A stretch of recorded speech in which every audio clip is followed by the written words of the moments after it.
జరిగింది. As a spiritual సైంటిస్ట్గా ఈ life time తీసుకున్నాను నేను. సో 10 సంవత్సరాల నుంచి ఇంక ఇదే పని, ధ్యానం చేయడం, ధ్యానం చెప్పడం, ఓన్లీ 2 థింగ్స్. సో ఇక్కడ ఈ 39 రోజే ధ్యానం చేస్తున్నారా? అంతమంది కూడా ఇక్కడ నుంచి ధ్యానం చేస్తున్న వాళ్ళు ఉన్నారా? ఇంత సీనియర్స్ కూడా ఉన్నారు. Very good. సో ఈ 29 డేస్లో కాకుండా మీకు ఈ 29 డేస్లో డిఫరెంట్ మాస్టర్స్ వచ్చుంటారు. లోపల ఏదైనా కాన్ఫ్లిక్ట్ అంటే ఏదైనా సందిగ్ధం ఉంటే కనుక ఏదైనా అడగండి ప్రశ్న. దాని నుంచి సబ్జెక్ట్ ఇంకా బాగా మీకు రీచ్ అవుతుంది. ఎందుకంటే చాలా కన్ఫ్యూజన్గా ఉంటుంది. ఆధ్యాత్మికత అంటేనే పారాడాక్స్, ఉంది లేదు అన్నట్టుగా ఉంటుంది. చాలా కన్ఫ్యూజన్గా వెళ్తుంది. సో మనం ఈరోజు ఏం చేద్దామంటే, సో మీకు లోపల సార్ ఆ మాస్టర్ ఇలా చెప్పారు, ఈ మాస్టర్ సంథింగ్ ఏదన్నా మీకు చిన్న క్లాసెస్ ఉంటే కనుక అది క్లారిఫై చేసుకోవడానికి ఉంటే నెక్స్ట్ మీకు వెళ్ళడానికి అప్గ్రేడ్ అవ్వడానికి ఉంటుంది. మీరు అక్కడే అయిపోయారంటే మళ్ళీ అక్కడే అయిపోతారు.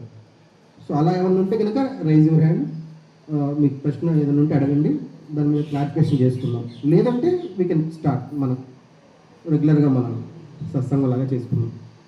అలా ఏం లేదు కదా? ఫుల్ క్లారిటీయా?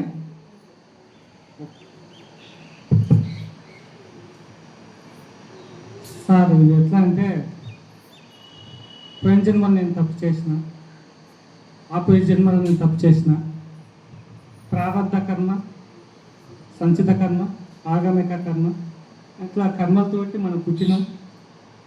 వాళ్ళకి తప్పు చేయడం వల్ల, జంతువులను హింసించడం వల్ల నాకు ఈ జబ్బు వచ్చింది, నాకు ఈ ప్రాబ్లమ్స్ వచ్చినాయి, నేను అనగాడిపోతున్నా, కింద పడిపోతున్నా, మనోధైర్యం సిద్ధించట్లేదు అని అందరూ సమస్యలతో ఉన్నారని నేను అనుకుంటున్నా.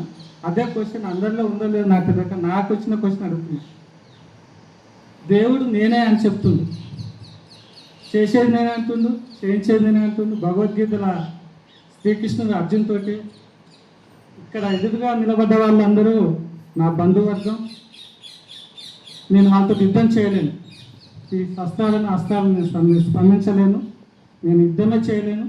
నాకు ఈ భోగాటం, ఈ ఆర్భాటం, ఈ రాజ్యం నాకేదు, నాకు అవసరం లేదు అని అంటే, పిచ్చివాడా, యుద్ధం చేసేది నువ్వు కాదు, యుద్ధం చేసేది నువ్వు కాదు, చేసేది నేను, చేయించేది నేనే, అంతా నేను, సర్వంతర్యామి నేను.